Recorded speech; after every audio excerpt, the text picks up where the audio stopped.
Minggu pagi, 26 Desember 2004, menjadi hari yang takkan pernah dilupakan warga Aceh.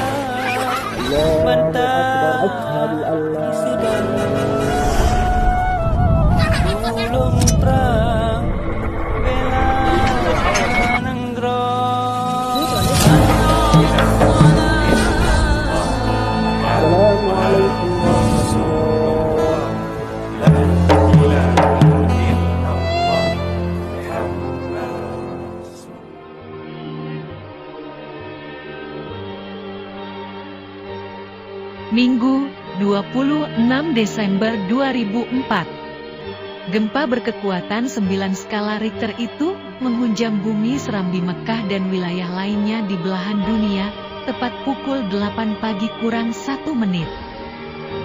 Gempa berlangsung 10 menit disusul dengan terjangan gelombang tsunami yang tidak saja memporak-porandakan bumi Aceh namun mencapai Malaysia, Thailand, Myanmar, India, Sri Lanka, Maladewa, Bangladesh serta wilayah Afrika di Kenya, Madagaskar, Tanzania dan Afrika Selatan. 14 negara terdampak.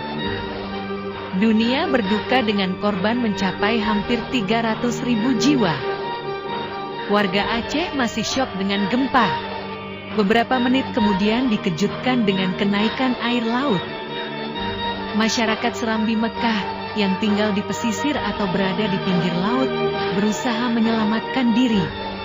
Ketinggian air laut di daratan mencapai sekitar 30 meter hingga 51 meter dengan kecepatan rambat gelombang berkisar 300 km per jam dan menjangkau 5 km ke daratan dari bibir pantai. Porak-poranda dan luluh lantak pun tak terelak. Ini merupakan bencana alam dahsyat yang tercatat jelas dalam sejarah dunia. Pada 27 Desember 2004, PBB menyatakan bahwa tsunami Aceh merupakan bencana kemanusiaan terbesar yang pernah ada. Semoga bumi Serambi Mekah akan selalu dalam damai, tenteram dan sejahtera serta dalam ridho Allah Subhanahu wa Ta'ala.